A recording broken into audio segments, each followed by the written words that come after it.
Assalamualaikum warahmatullahi wabarakatuh. Waalaikumsalam. Selamat siang Bapak Ibu.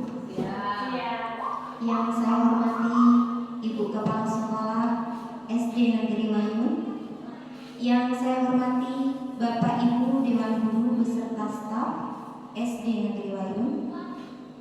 Saya ucapkan banyak terima kasih kepada Bapak dan Ibu semua yang telah berkenan hadir dalam kegiatan diseminasi menyebarkan pemahaman serta menerapkan pengalaman budaya positif sebagai salah satu tugas dalam pendidikan calon guru penggerak dalam modul 1.4 bersama saya Mas Rita, calon guru penggerak angkatan 9 dari SD Negeri Banyu.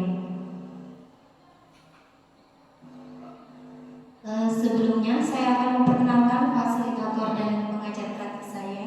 Yang pertama adalah Ibu Tati Sumiati selaku fasilitator saya. Kemudian pengajar praktik saya Bapak Muhammad Nur Salim SPD. Menurut Ki Hajar Dewantara, tujuan pendidikan adalah menuntut segala kodrat yang ada pada anak-anak agar mereka dapat mencapai keselamatan dan kebahagiaan yang setinggi-tingginya, baik sebagai manusia maupun sebagai anggota masyarakat. Oleh sebab itu, pendidikan itu dapat menuntut tubuhnya, hidupnya, kekuatan kodrat yang ada pada anak-anak agar dapat memperbaiki lakunya, bukan dasarnya hidup dan tumbuhnya kekuatan kodrat anak. Hari ini kita akan membahas tentang budaya positif ya Bapak Ibu.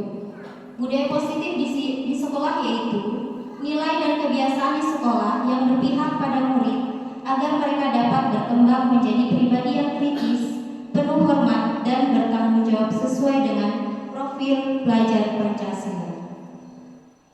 Konsep utama budaya positif yaitu perubahan paradigma belajar, disiplin positif, kebutuhan dasar manusia, motivasi perilaku manusia, restitusi, posisi kontrol guru, serta keyakinan kelas.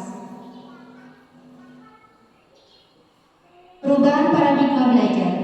Dalam membangun budaya positif, sekolah dapat menyediakan lingkungan yang positif, aman dan nyaman agar siswa mampu berpikir, bertindak dan mencipta dengan merdeka, mandiri dan bertanggung jawab. Disiplin sangat berkaitan dengan kontrol guru terhadap siswa. Sebelum kita melanjutkan pembahasan tentang materi, mari kita melakukan kegiatan yaitu cobalah buka. Di sini ya, Anda akan melakukan kegiatan cobalah buka 2 orangnya berpasangan. Anda adalah A, tugas Anda adalah menghafalkan salah satu tangan Anda. Coba Anda bayangkan bahwa Anda menyimpan sesuatu yang sangat berharga di dalam kepalan tangan Anda. Anda perlu menjaga benda tersebut sekuat tenaga Anda karena begitu pentingnya untuk kehidupan Anda. Nah, tugas B adalah mencoba dengan segala cara untuk membuka kepala tangan Anda. Teman Anda B boleh membujuk, menghardik, mengintimidasi, memarahi, menggoda, menggelitik, bahkan menawari Anda uang agar Anda bersedia membuka kepala tangan Anda. Siapa di sini yang bersedia maju ke depan? Silakan bersukarela. Ibu Tati, Ibu Tri, boleh? Boleh, sini ya.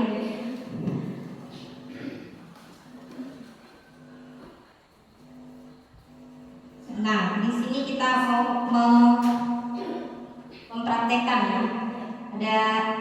Ada sepasang. Jadi siapa di sini yang akan menjadi?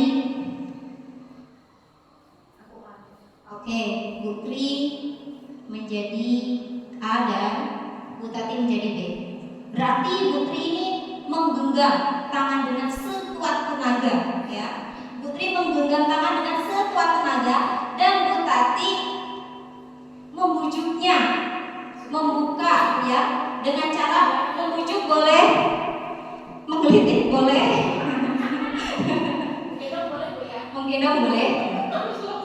Bu Tri ingat, ini adalah sesuatu Jadi ini adalah sesuatu yang paling berharga untuk Anda, yang harus Anda jaga dengan sekuat tenaga. Sedangkan Bu Tati pengen banget dengan hal yang dipegang oleh Bu Tri ini, ya. Jadi silakan. Bu Tri, sini, lihat. Ya. Jadi Bu Tati boleh melakukan apapun untuk Bu Tri ini. Boleh membujuk, mau dikasih apa gitu. Mau dikasih apa kira-kira?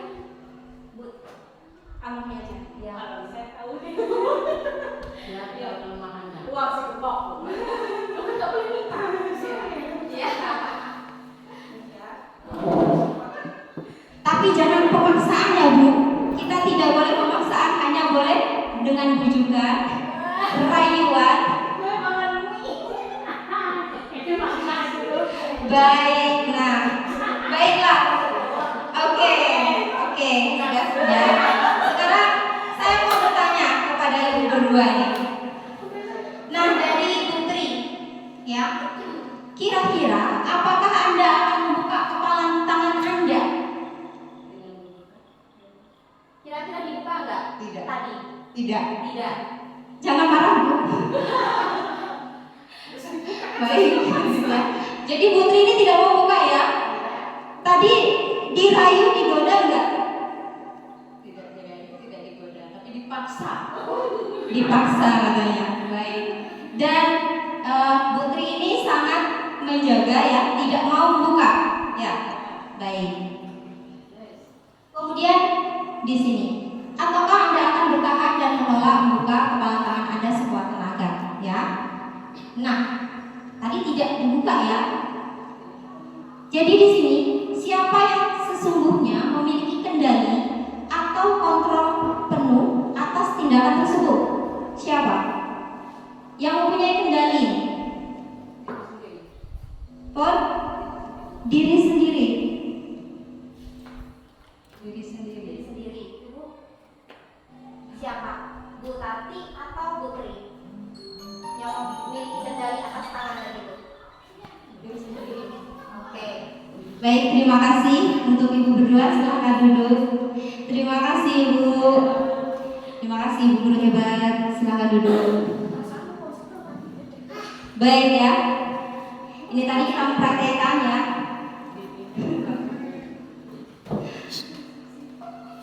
Nah, jawabannya adalah yang memiliki kendali adalah individu A, yaitu Ibu Tri tadi ya.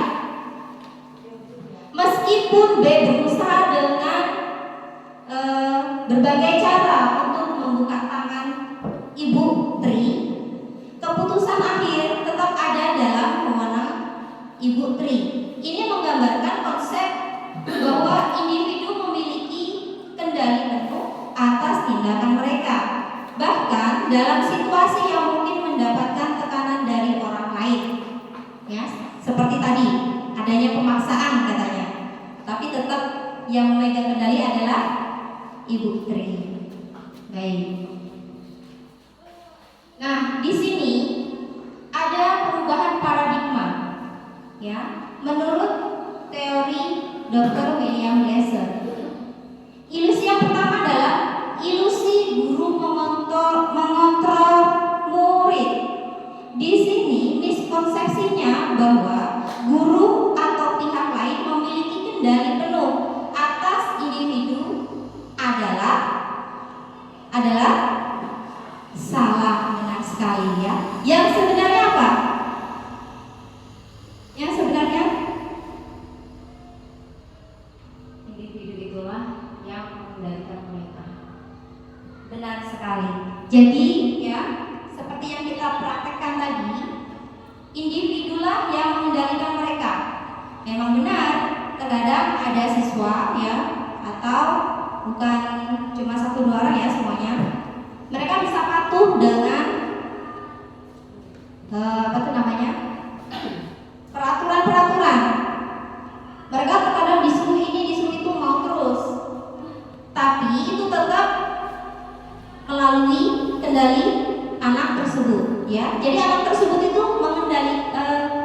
membolehkan ya, mempersilahkan dirinya untuk dikendalikan oleh orang lain. Begitu juga sebaliknya, ya. Kemudian yang kedua adalah ilusi bahwa semua penguatan positif efektif dan bermanfaat. Jadi ini juga salah ya. Konsep penguatan positif atau bujukan sering dianggap sebagai bentuk kontrol. Namun, Glasser mengajarkan bahwa penguatan positif yang efektif adalah ketika individu secara sukarela memilih tindakan positif bukan karena dorongan eksternal semata. Kita lanjut. Di sini ada ilusi bahwa kritik dan membuat orang merasa bersalah dapat menguatkan karakter. Salah atau benar? Ya.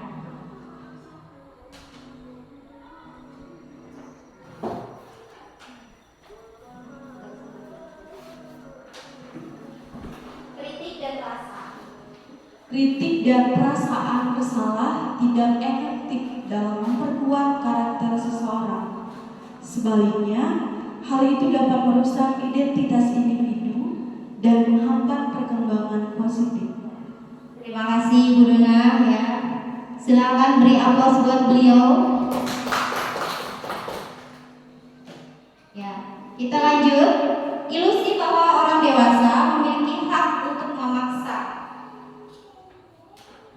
Di sini, orang dewasa tidak memiliki hak untuk memaksa individu untuk melakukan sesuatu. Pemaksaan hanya akan menyebabkan permusuhan dan tidak akan membangun hubungan pendidikan yang sehat. Nah, sekarang saya mau bertanya kepada Bapak Ibu semua. Apa sih makna dari disiplin? Kira-kira berkaitan dengan apa disiplin? Ibu? Disiplin? Oke? Bu? Berkaitan dengan sikap. Sikap.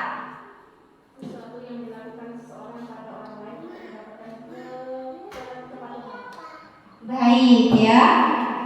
Nah, di sini disiplin berasal dari bahasa Latin yaitu disiplin yang artinya pelajaran. Makna asal dari kata ini berkonotasi dengan disiplin diri dari murid-murid. Di sini menurut dari Socrates dan Plato. Disiplin diri membuat orang menggali potensinya menuju sebuah tujuan apa yang dihargai. Namun, dalam budaya kita, makna kata disiplin telah berubah menjadi sesuatu yang dilakukan seseorang pada orang lain untuk mendapatkan kepatuhan. Kecenderungan umum adalah menghubungkan kata disiplin dengan ketidaknyamanan, bukan dengan apa yang kita hargai atau pencapaian suatu tujuan mulia. Bapak Pendidikan Ki Hajar Dewantara menyatakan bahwa di mana ada kemerdekaan, disitulah harus ada disiplin yang kuat. Ya. Baik. Sebagai pendidik, tujuan kita adalah menciptakan murid yang merdeka. Syarat utamanya adalah disiplin diri, ya, sehingga mereka berperilaku sesuai nilai-nilai kebajikan dan memiliki motivasi intrinsik. Motivasi intrinsik itu adalah motivasi dalam diri, ya, bukan dari luar. Kemudian di sini disiplin positif merupakan salah satu cara penerapan disiplin yang bertujuan untuk menumbuhkan kesadaran serta memberdayakan anak untuk melakukan sesuatu tanpa sogokan, tanpa ancaman maupun hukuman, ya. Kita lanjut pada materi kebutuhan dasar manusia. Kebutuhan dasar manusia adalah sesuatu hal yang kita lakukan untuk mendapatkan apa yang kita inginkan. Seluruh tindakan yang kita lakukan memiliki tujuan tertentu dan semua usaha terbaik yang kita lakukan adalah dalam rangka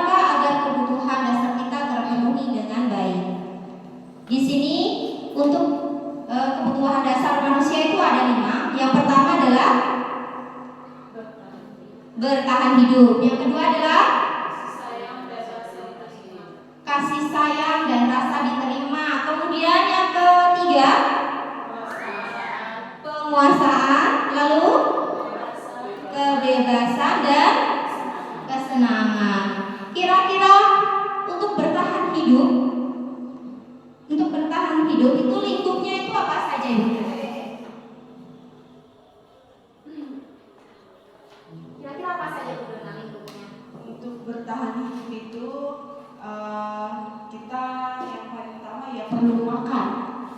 Makan ya, perlu makan. Oke, terus ada yang lain lagi? Tempat tinggal, Ya, orang-orang di sekitar kita juga mendukung akan keberadaan kita, keluarga. Baik. Terima kasih Bu Dana. Kemudian untuk kasih sayang dan rasa diterima. Baik, siapa yang mau memberikan ulasan? Ibu Sri?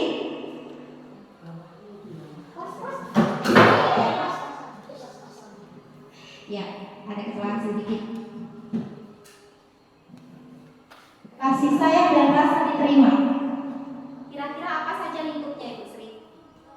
Kita harus peduli dengan sesama. Peduli dengan sesama. Peduli dengan sesama. Yang penting kita bisa bekerja sama satu dengan yang lain. Kompak lah. Oh gitu. Terima kasih ya. Baik. Kemudian untuk penguasaan lingkupnya apa saja? Baik, siapa? Ibu Dwi. Ibu Dwi. Lingkupnya kita harus, ini masalah aku, harga diri seseorang ya. Oh ya, dan ini boleh termasuk. Kemudian keinginannya harus ditanggapi. ya. Kemudian pemimpinan dan prestasinya harus diakui dan didengar. Terima kasih ya, aplaus dulu buat Bu Dwi. Ya, semangat, kasih semangat ya Bu ya. Sudah ngantuk? Belum. Oke. Tadi sudah makan belum? Sudah sarapan. Sudah semua. Baik ya. Terima kasih. Kemudian yang keempat ada kebebasan. Kira-kira ada yang menanggapi untuk kebebasan ini? Baik, boleh angkat tangan?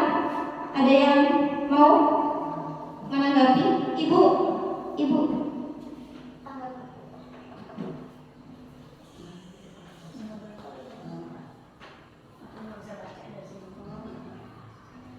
Ini kita tanggapi untuk kebebasan ini ya, setiap kita ya bertugas ya ada disiplin, ada kebebasannya, tapi kita harus terikat dengan peraturan.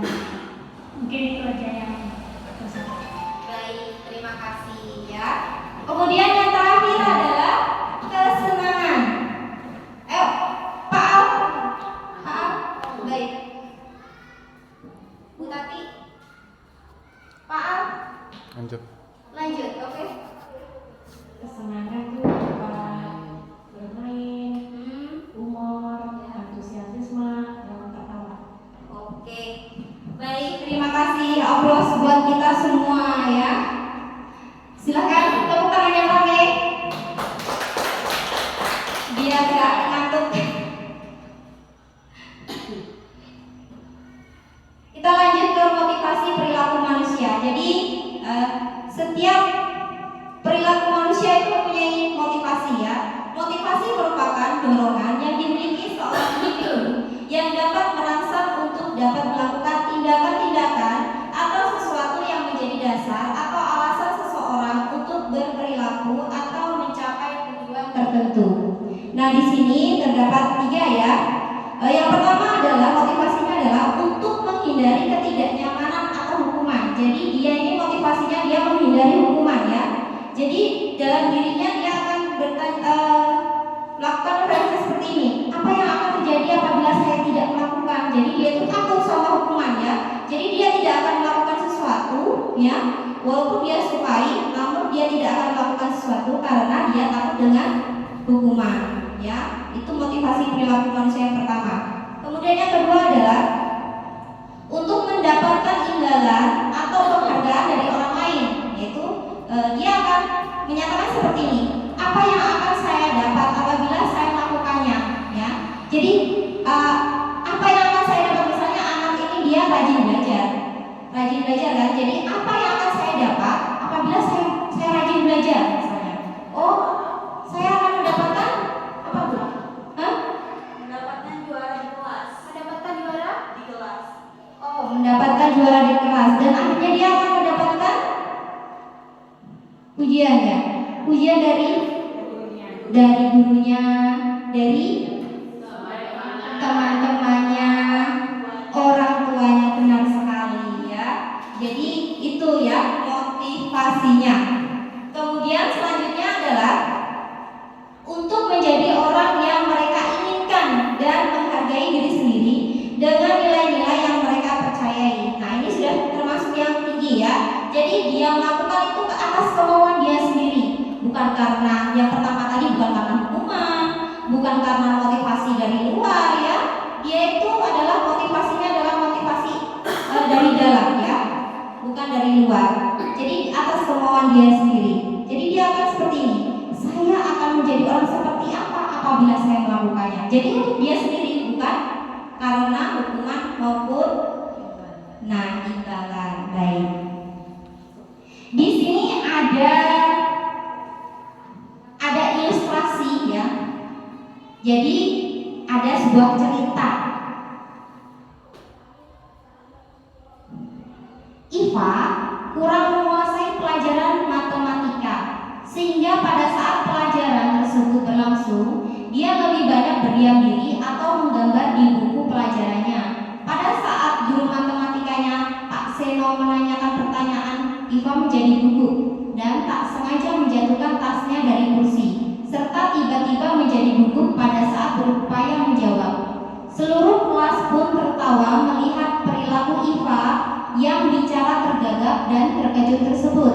Pak Seno pada saat itu membiarkan teman-teman Iva menertawakan Iva yang tergagap dan malu luar biasa, dan perlahan minta Iva untuk maju ke depan dan berdiri di depan kelas sambil menunjuk hidungnya karena tidak bisa menjawab pertanyaan Pak Seno.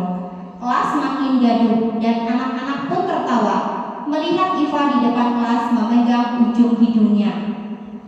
Nah, di sini pertanyaannya, Bapak Ibu ya. Apa Anda setuju dengan tindakan Pak Seno terhadap Iva? Apakah Anda setuju?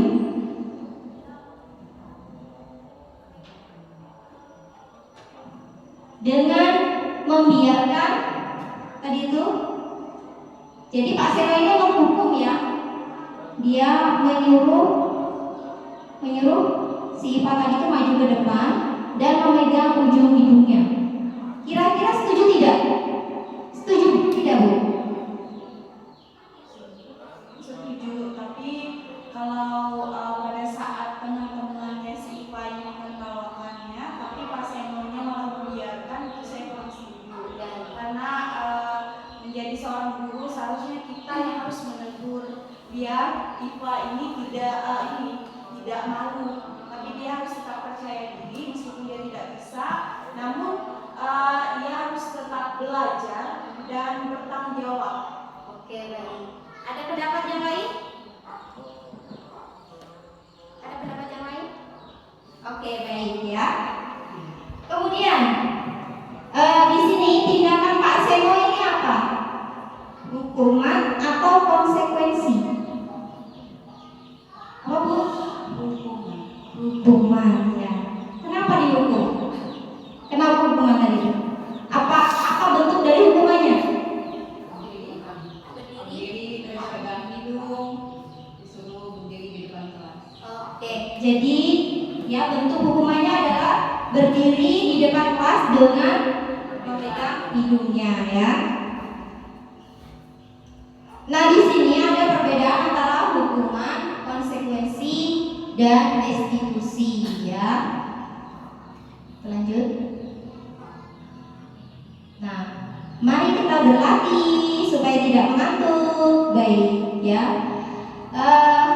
Di sini Bapak Ibu ya cukup memilih antara hukuman dan konsekuensi ya.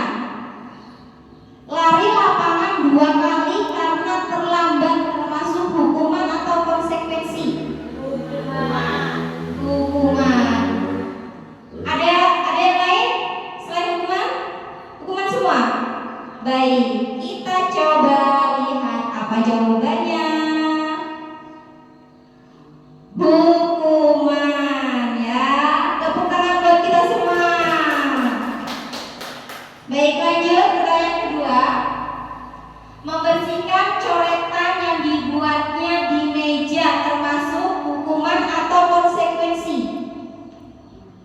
yang Iya Pak. Apa Pak? yang disebut Putri tadi? Konsekuensi ya. Ada yang lain? Hukuman atau konsekuensi? Bu Sri? Konsekuensi juga. Oke. Coba kita lihat jawabannya. Baik, tepuk tangan buat kita. Ternyata ibu-ibu ini hebat semuanya ya. Bapak juga di belakang ya, Pak. Oke.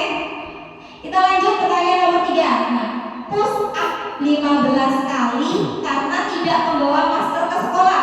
Hukuman atau konsekuensi? Hukuman. Hukuman ya, hukuman ya Bu ya. Baik, kita coba jawabannya apa?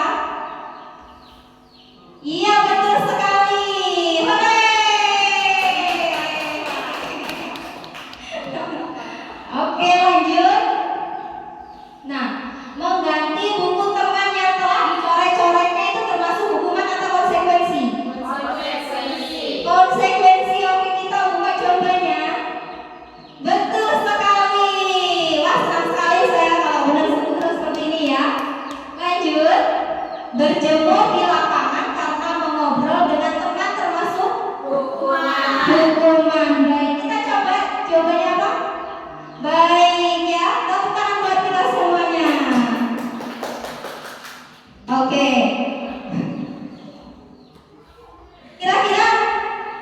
Kira-kira jawabannya benar semua atau ada yang salah tadi Bu? Betul semua. Alhamdulillah, berarti Bapak dan Ibu menguasai materi yang disampaikan hari ini. Kita lanjut. Konsep disiplin dengan penerapan restitusi. Ya, jadi di sini ini restitusi itu yang kemarin saya praktekkan dengan anak-anak ya Bu ya. Restitusi adalah proses menciptakan kondisi bagi murid untuk memperbaiki kesalahan mereka sehingga mereka bisa kembali pada kelompok mereka dengan karakter yang kuat ya. Salah satu yang saya praktekkan kemarin kejadian durian kemarin ya. Itu termasuk restitusi. Kemudian ciri-ciri restitusi di sini adalah bukan untuk menebus kesalahan, namun untuk belajar dari kesalahan. Jadi saat anak itu melakukan kesalahan ya, kita itu jangan langsung menjustis bahwa dia itu bersalah seperti itu. Pasti ada alasan-alasan mengapa dia melakukan hal semacam itu ya. Kemudian yang kedua adalah memperbaiki hubungan. Jadi hubungan kita dengan murid, kalau kita melakukan restitusi dengan keluarga kita, anak kita, nah, jadi hubungan kita itu akan lebih baik ya. Tidak kalau misalnya langsung tahu bersalah, nah siapa tahu anaknya nanti malah marah sama kita kan seperti itu. Kemudian di sini adalah tawaran bukan paksaan. Jadi saat kita bertanya dengan mereka ya, kira-kira apa yang akan kamu lakukan untuk memperbaiki ini, begitu kan? Jadi kita menawarkan dia. Jadi apa yang bisa dia lakukan? Kemudian di sini adalah yang keempat, menuntun anak untuk melihat ke dalam dirinya.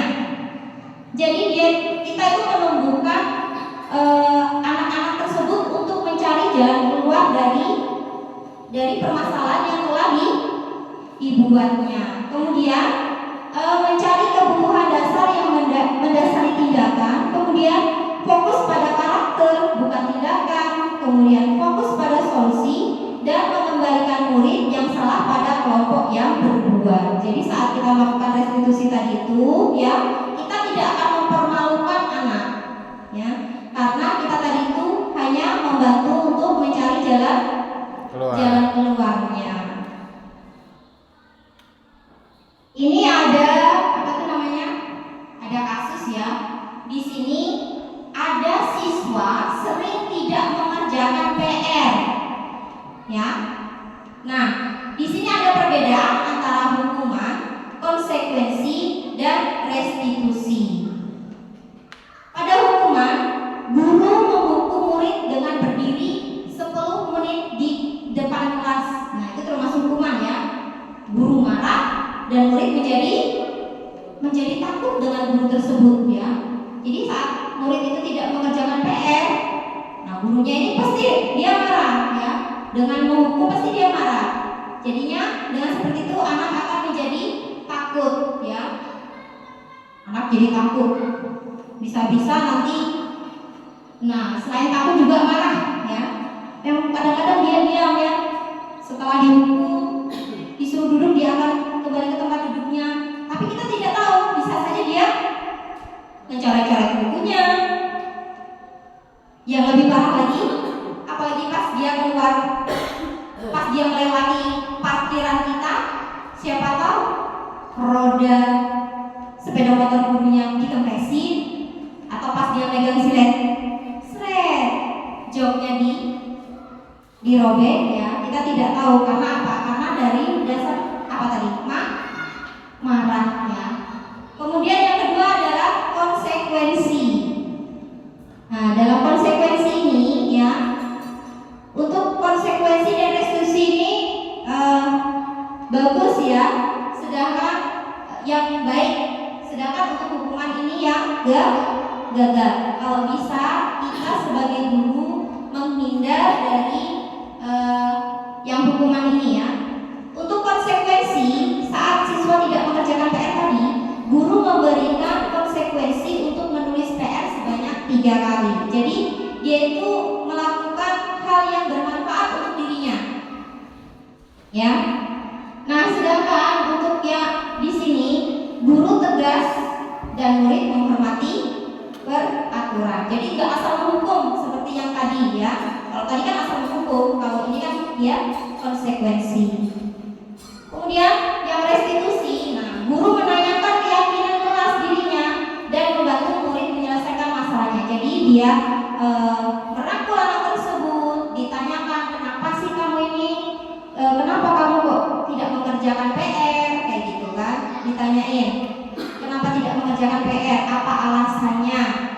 Kemudian ditanya bagaimana kamu bisa membantu diri kamu sendiri, ayo kita cari solusinya bersama-sama. Nah, dia akan, oh saya akan begini. Nah, dia akan berpikir untuk dirinya sendiri ya, untuk dirinya sendiri. Nah di sini dengan perlakuan restitusi ini, jadi guru terbuka dan murid menghormati dirinya dan orang lain. Jadi karena murid tadi itu mencari jalan keluar dari masalahnya tadi itu, jadi dia menghargai dirinya sendiri ya.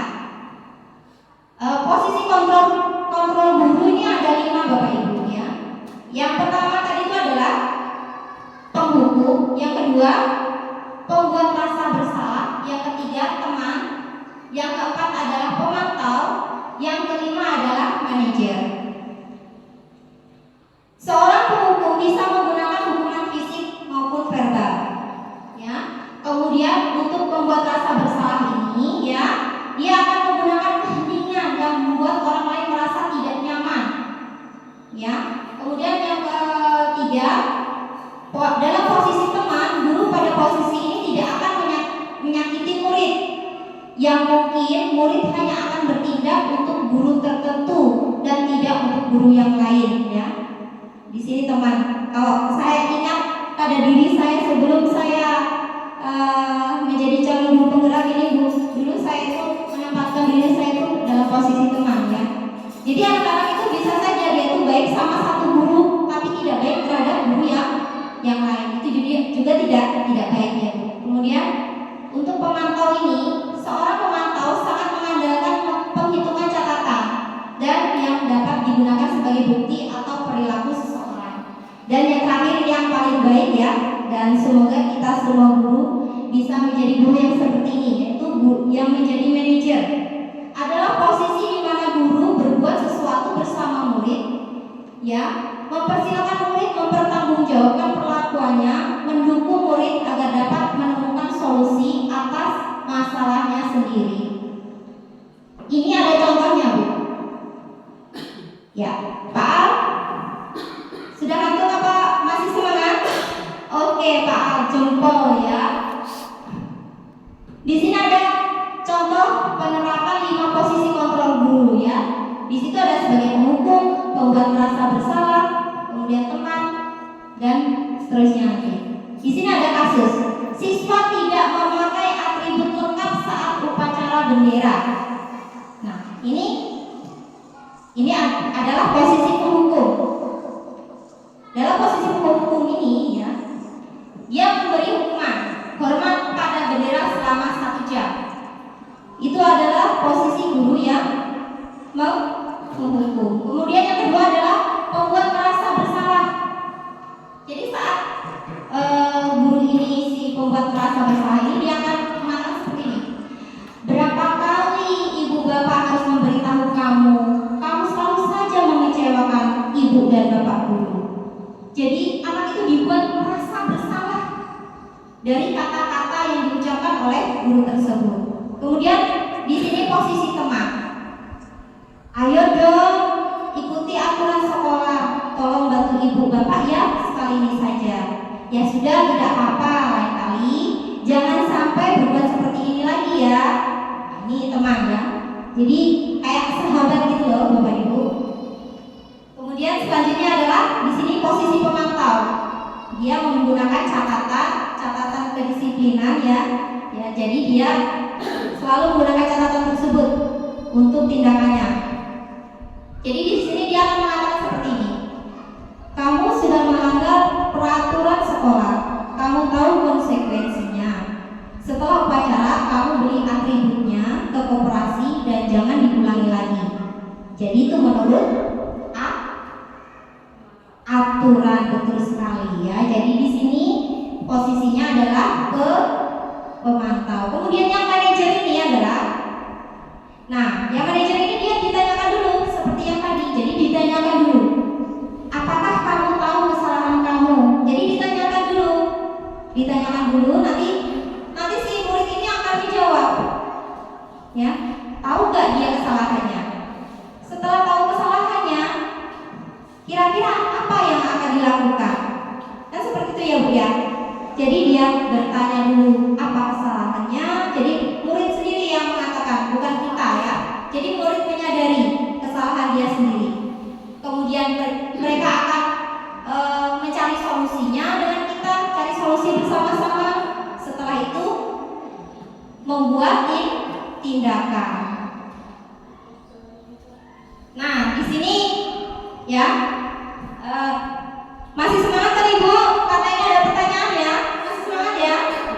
Masih semangat. Nah, ini yang dari tadi sama ya.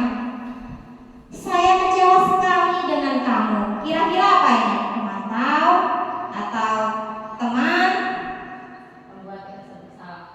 Membuat rasa bersalah ya. Saya kecewa sekali dengan kamu. Membuat rasa bersalah. Coba kita melihat. Betul sekali ya. Kemudian yang kedua pertanyaannya, kamu tidak pernah benar melakukannya. Merujuk dari mungkin aturan atau apa. Kira-kira ini apa ini? Iya Bu. Penghukum. Baik, kita lihat ya. Baik, betul sekali. Selanjutnya adalah apa rencanamu untuk menyelesaikan masalah ini? Jadi ditanyakan, kira-kira apa ini Bu? Manajer. Baik, kita akan coba lihat. Betul sekali. Kemudian, ayolah lakukan demi bapak ibu ya nak.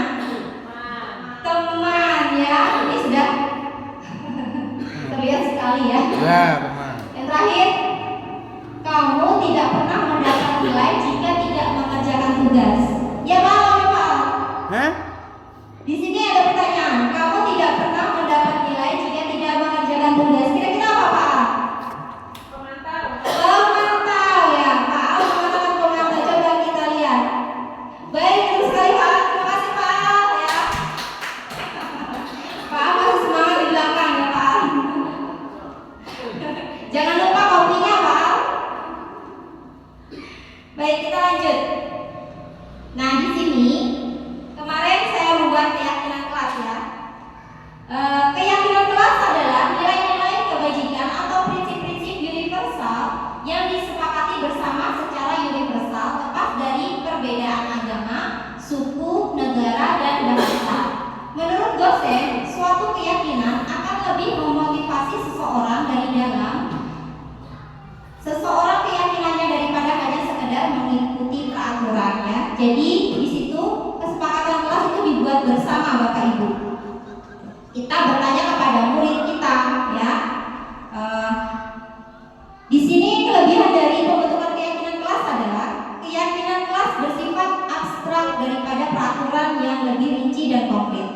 Keyakinan kelas berupa pernyataan universal, ya, terserah apa keinginan mereka.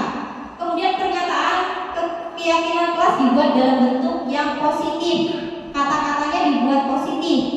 Jangan yang tidak boleh membuang sampah. Nah, itu kan tidak boleh, itu negatif ya.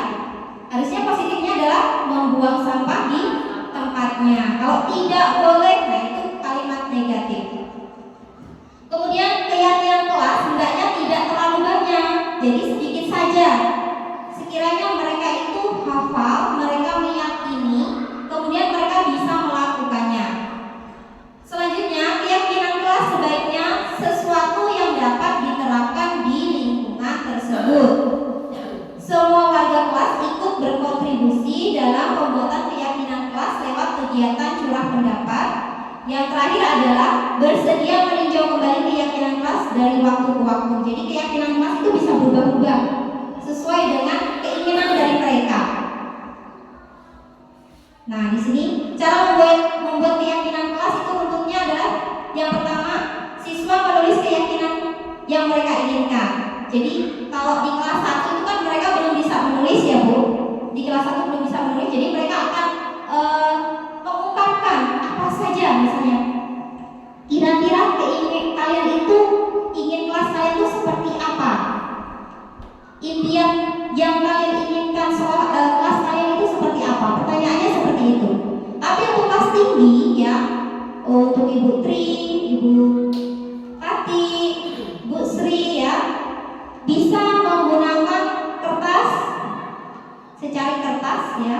Kemudian mereka bisa menuliskan di kertas tersebut. Jadi apapun keinginannya, kemudian kita bisa menggunakan papan ya, papan klip. Kemudian yang kedua adalah guru dan siswa mengulas keyakinan kelas yang ditulis tadi. Jadi diulas dulu kira-kira yang ini dipakai atau tidak gitu. Oh, ini sama dengan yang satunya, jadi digabungkan. Nah, kemudian yang ketiga, guru dan siswa memilah keyakinan kelas yang penting. Yang penting dulu, soalnya tadi itu bahwa keyakinan kelas tidak boleh dibuat yang banyak, nggak boleh ya Bu, sedikit saja supaya mereka ingat kayak gitu. Jadi sedikit saja. Kemudian yang keempat, mengubah keyakinan kelas menjadi kalimat positif. Jangan menggunakan kalimat yang negatif. Kemudian yang terakhir adalah mengecek dan menyepakati keyakinan kelas. Setelah dibuat, dilihat dulu ya. Setelah yakin, disepakati bersama, kira-kira semuanya bisa melakukan, semua meyakini, barulah dibuat keyakinan kelas tersebut. Setelah itu baru ditempel dan dilaksanakan ya. Nah, di sini kita akan membuat kalimat positif ibu-ibu. Bapak juga ya, ibu-ibu dan bapak ya, karena bapaknya cuma satu. Mana sikap yang baik? Bagaimana kalimat positifnya? Nah, di sini kita lihat ada gambar apa ini Bapak Ibu? Ada gambar anak membuang sampah ya. Di mana? Di tempat sampah? Tidak. Sembarangan ya, buang sampah sembarangan. Bahagia sekali gambarnya ya Bu. Ya, di sini menggambarkan anak membuang sampah sembarangan. Nah, termasuk sikap baik atau tidak baik Bu? Tidak baik. Tidak baik. Kemudian kalimat positifnya apa? Yang positifnya tadi? Buang sampah pada tempat sampah. Baik. Buang sampah pada Tempatnya. Kalimat positifnya adalah buang sampah pada tempat sampah. Nah, setelah kita mengadakan kalimat positif, maka kita akan membuat nilai kebaikannya. Nilai kebaikannya yang akan ditulis ini, yang akan kita tulis di dinding ini apa? Jadi nilainya adalah menjaga kebersihan ya. Jadi termasuk membuang sampah di tempatnya, itu termasuk menjaga kebersihan. Selain membuang sampah apa Bu?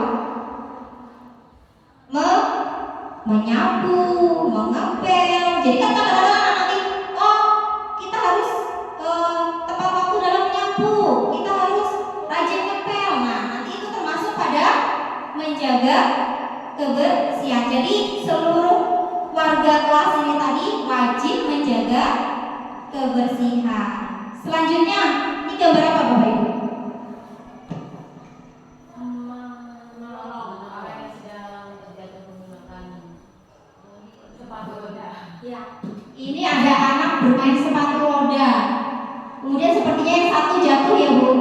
Dan yang satunya lagi adalah menolongnya. Menggambarkan anak yang sedang menolong teman yang terjatuh ya dari sepatu roda. Ini termasuk perbuatan yang baik atau tidak Bapak Ibu? Baik ya, perbuatan baik. Kalimat positifnya Menolong orang yang membutuhkan pertolongan kita. menolong orang yang membutuhkan. Dan nilainya adalah Saling tolong menolong. nah, saling tolong menolong. Jadi saat kita membuat tulisan di dinding saling tolong menolong itu tidak hanya seperti ini saja ya. Lingkup apapun yang ada di kelas itu ya, kita harus saling tolong menolong dengan teman, apapun itu. Ya. Ya tidak hanya menolong seperti ini. Misalnya ada temannya belum selesai mengerjakan soal misalnya sulit atau apa, kita bisa menggunakan teman sebaya untuk menjadi tutornya. Jadi dia menolong ke temannya ya. Baik, di sini ini adalah dokumentasi penerapan keyakinan kelas yang kemarin kami buat ya. Di situ yang pertama, nah sesuai dengan tadi urutannya. Baik, yang terakhir materi kita adalah segitiga restitusi. Segitiga restitusi adalah proses menciptakan kondisi bagi murid untuk memperbaiki kesalahan mereka sehingga mereka bisa kembali pada kelompok mereka dengan karakter yang lebih kuat melalui restitusi guru. Dapat membantu murid menjadi lebih memiliki tujuan disiplin positif serta memulihkan dirinya setelah berbuat salah. Kemudian yang kedua, membantu murid untuk jujur pada dirinya sendiri dan mengevaluasi dampak dari kesalahan yang dilakukan. Yang terakhir adalah menawarkan, bukan paksaan ya. Jadi atas kemauan murid tersebut. Di sini adalah ada gambar segitiga restitusi. Yang pertama adalah menstabilkan identitas.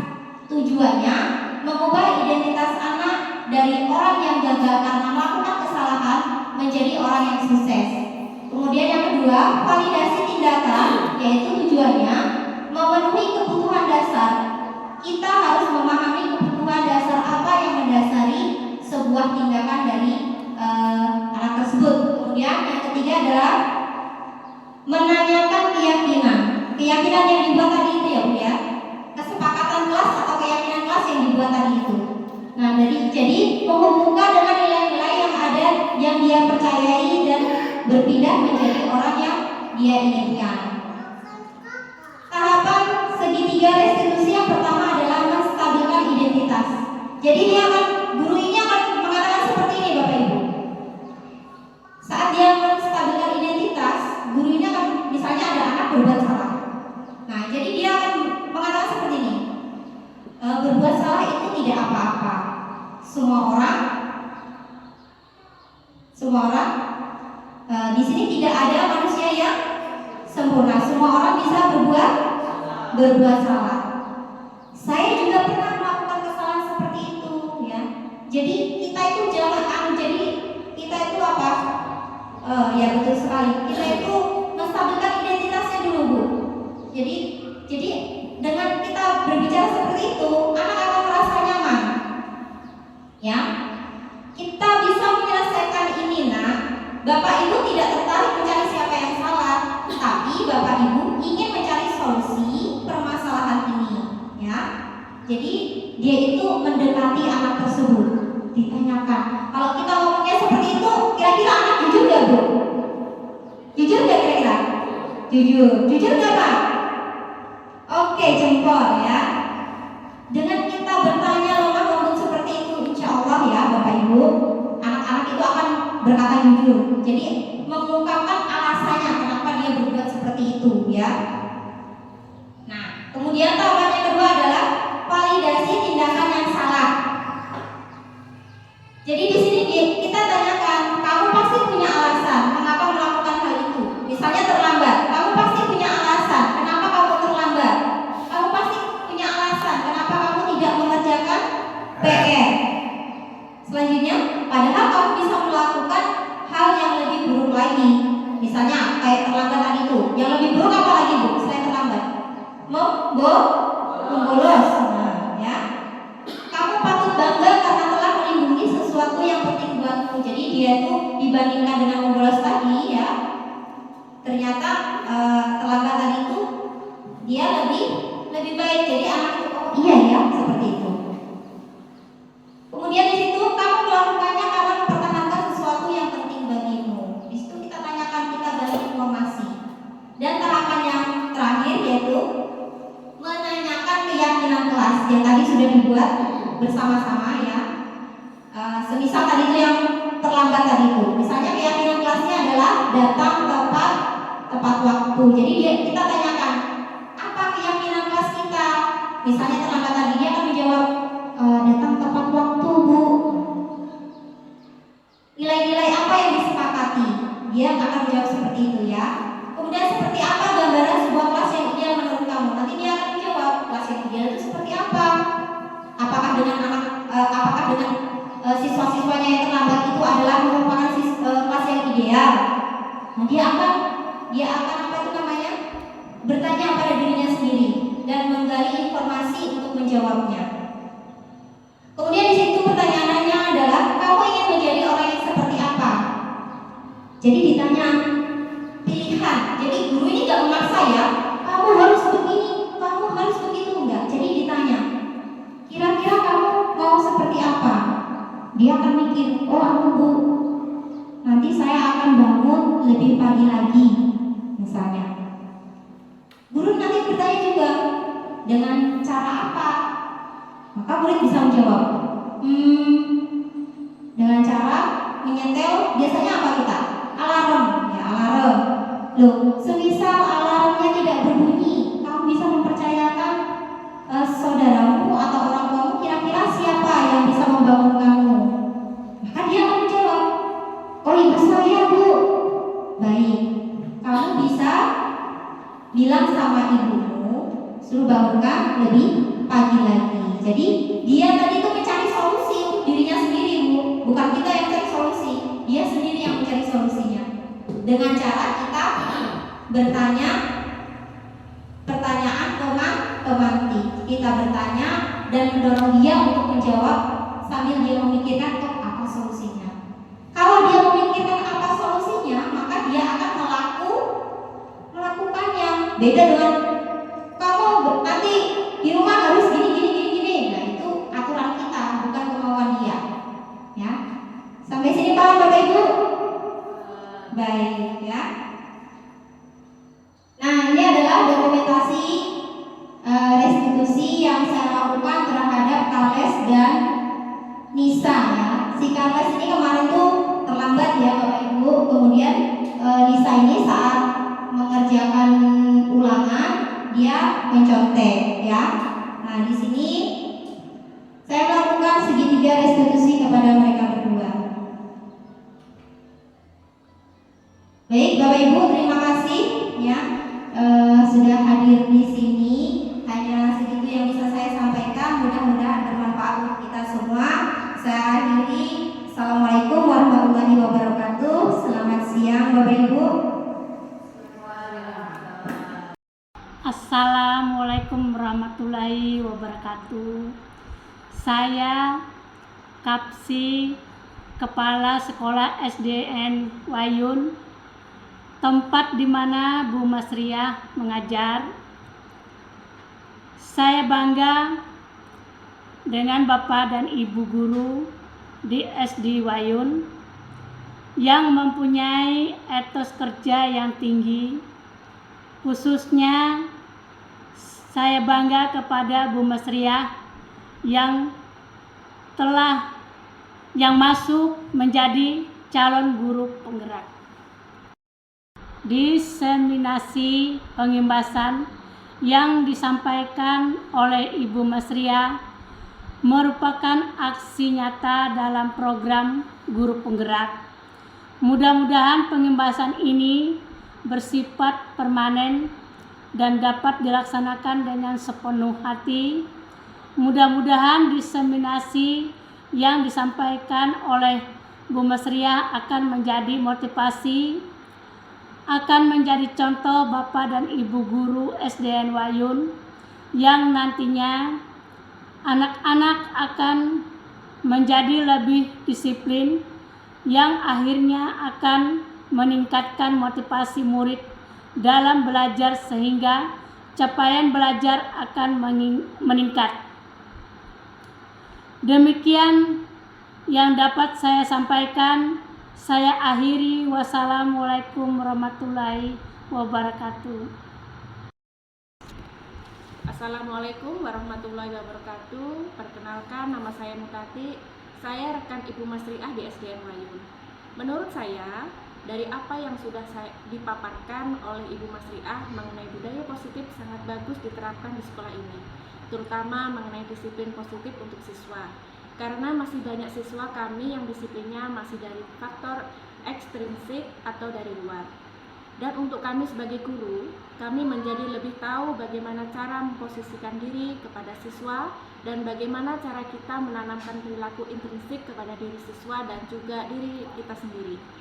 Semoga dari adanya diseminasi ini bisa kita terapkan bersama-sama di lingkungan sekolah kita untuk membentuk murid yang berkarakter sesuai dengan harapan kita. Demikian yang dapat saya sampaikan. Saya akhiri. Wassalamualaikum warahmatullahi wabarakatuh.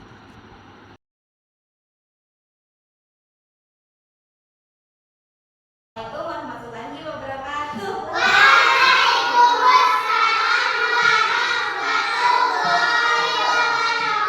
Selamat pagi semuanya.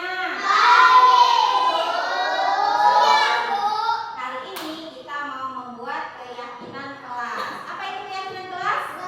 Membersih kelas. Ya. Nah, kita mau buat peraturan kelas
siang, perkenalkan nama saya Maria.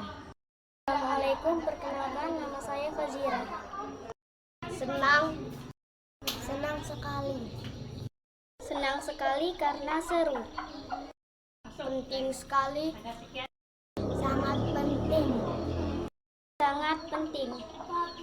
Karena dapat menumbuhkan rasa tanggung jawab. Karena dapat membuat kita lebih disiplin. Karena dapat membuat kita lebih menghargai orang lain.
Assalamualaikum warahmatullahi wabarakatuh.